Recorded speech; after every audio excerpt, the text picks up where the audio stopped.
సామాజిక మాధ్యమాల్లో ఉప ముఖ్యమంత్రి పవన్ కళ్యాణ్ను విమర్శిస్తూ తప్పుడు పోస్టులు పెట్టిన వ్యక్తిని వెంటనే అరెస్టు చేయాలని జనసేన పార్టీ నాయకులు తాడేపల్లి పోలీసులకు ఫిర్యాదు చేశారు.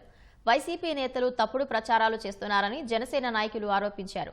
పవన్ కళ్యాణ్ ఇప్పటం పర్యటనపై బంగార్రాజు అనే వ్యక్తి ట్విట్టర్లో అసభ్య పోస్టులు పెట్టినట్లు జనసేన నేతలు వెల్లడించారు. వీటికి సంబంధించిన ఆధారాలను జన సైనికులు తాడేపల్లి పోలీసులకు అందజేశారు.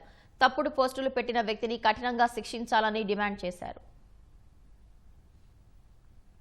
పవన్ కళ్యాణ్ గారు ఇప్పటంలో ఏదైతే ఆయన హామీ ఇచ్చారో ఆ హామీ ఇచ్చిన పెద్దామ కోసం వచ్చి ఆమెకి ఇచ్చిన మాట నిలబెట్టుకొని ఆమె కుటుంబానికి అండగా నిలబడిన మా పవన్ కళ్యాణ్ గారిని వైసీపీ పేటీఎం బ్యాచ్ ఏదైతే సోషల్ మీడియాలో ఆయన మీద ఆడవారని కూడా చూడకుండా అది వృద్ధురాలని కూడా చూడకుండా ఆ పెద్దామను కూడా అసభ్యంగా కళ్యాణ్ గారి మీద తప్పుడు ప్రచారాలు చేస్తున్నారు. దాని మీద మా జనసేన పార్టీ మా తాడేపల్లి పోలీస్ స్టేషన్ లో ఈ రోజు తన మీద చర్యలు తీసుకోవాలని చెప్పి ఈ సిఐ గారికి కంప్లైంట్ ఇవ్వడం జరిగింది. ఎవరైతే ఈ తప్పుడు ప్రచారం చేస్తున్నారో వారిని వెంటనే శిక్షించాలని చెప్పి, ఏదైతే తప్పుడు ప్రచారం చేస్తున్నారో వైసీపీ ప్రతి ఒక్కరికి కూడా చెంపపెట్టులాగా చేయాలని చెప్పి ఈ సందర్భంగా కోరుకుంటూ, ఇలాంటి వారికి మరొక్కసారి ఏదైనా ఇలా చేస్తే ఏదైనా సరే జన సైనికులు ఇప్పుడు మా నాయకుడిని దీంతో సానుకూలంగా నిమ్మలంగా ఉంటున్నారు. మా పవన్ కళ్యాణ్ గారు గనక ఒక్కసారి గనక ఆయన పర్మిషన్తో చేస్తే వైసీపీ ఏదైతే ఈ పేటీఎం వాళ్ళు ఉన్నారో మొత్తం పారిపోయేలాగా చేస్తారని చెప్పి ఈ సందర్భంగా తెలియజేస్తున్నారు.